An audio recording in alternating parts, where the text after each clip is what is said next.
Good Thursday morning manna gathering people. I have a special guest with me this morning. You might see it seems appropriate to have my husband on with us this morning on this Thursday morning for two reasons. One, we are in the Song of Songs, especially this throughout the Song of Songs, it's an exchange between two lovers, a bride and a bridegroom. And well, we've been married. Hiram and I have been married for 9 years, and I am forever his bride. So, and two, today, October 15th, is both of our birthdays. Yep, we share a birthday, same day, different year. I won't tell you who is older.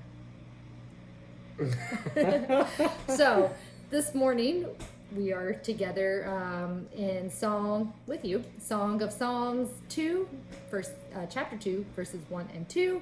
I'm going to read verse 1. Hiram is going to read verse 2.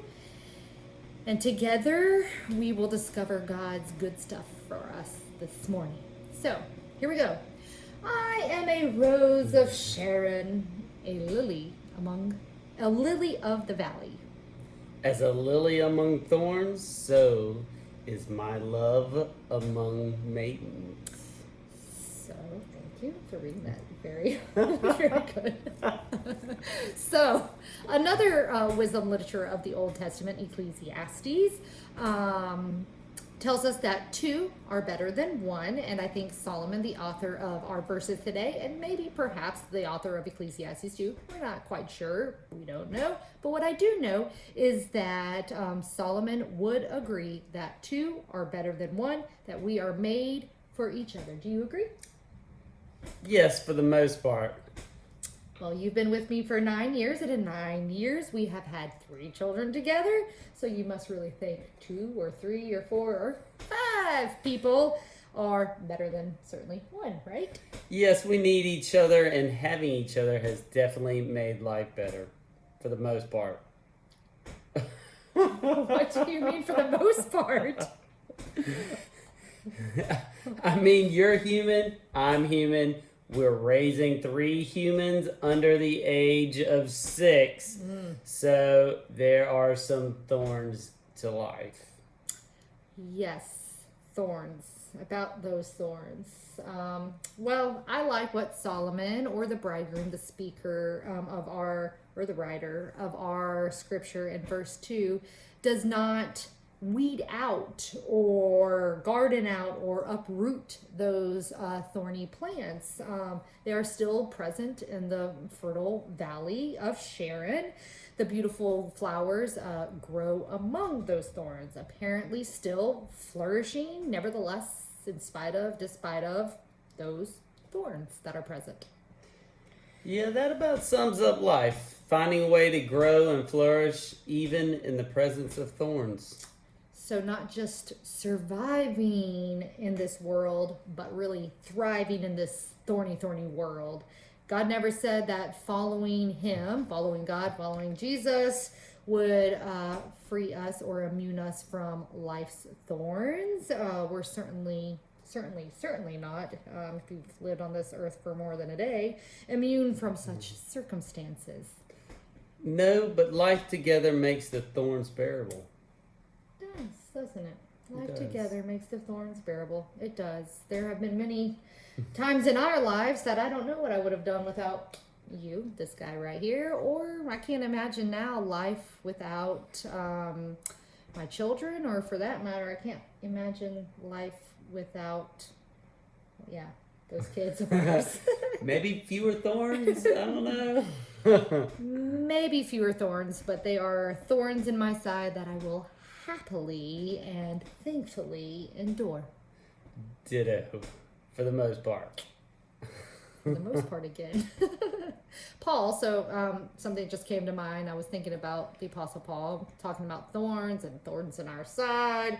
The Apostle Paul came to mind because he was noted as saying in 2 Corinthians 12 that he had a thorn in his flesh, a constant thorn in his flesh. Go back, fact check me, 2 Corinthians 12.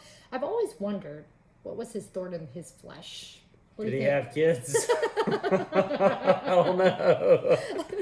I gotta ask. Not that we know of. We don't know if Paul. No, I think Paul wasn't married and did not have children. But people without kids have thorns. I mean, we had thorns, but before kids, and we had thorns before we came together, and we had thorns before even that. I don't know. Did we? Yes. I know thorns change, and so did Paul's too, probably. Probably. I think he had thorns in the times he was a Pharisee persecuting Christians, and I think he had thorns when he had his Damascus Road experience and became the apostle that he became. So he had thorns as a Christian who speaking out against the Pharisees too. Well, the world is a thorny place. The world is a thorny place, but oh my love, you are a lily among the thorns. Thanks. Okay, so moving on. What can we get from our verses today? What good stuff can we glean together from today's scripture? Is encouragement for those who feel like a flower among thorns. Remember, one, that you are not alone. That yes, God is with you always, like we talked about yesterday.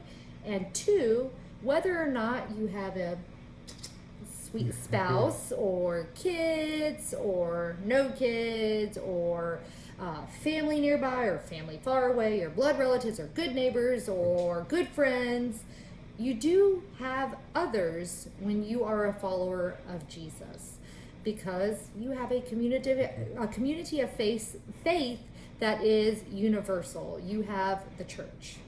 And I don't know what I would do without my church family. This community of faith, especially at Union, we are family that helps one another grow and flourish and become more and more beautiful and closer to God in a world of thorns. Thorns that often want to bring us down and bring harm to our lives or destruction to our lives. We need each other so that we do not succumb to such a fate, that we remember that we are a flower among thorns and not thorns. So that's our good stuff for today. Thanks, husband, for helping me blossom and grow even in the midst of thorns. We have gone through some of life's big thorns and small thorns, but you are always there right by my side. Well, here's to another year of growing among the thorns together. Yes, and he's older. So, yes, with each other, growing with God, and growing with you, our community of faith, Union United Methodist Church. We are blessed to share a beautiful, fertile, fruitful world with you, and we will see you tomorrow, or I will see you tomorrow. You won't see him. This is his one appearance. Bye.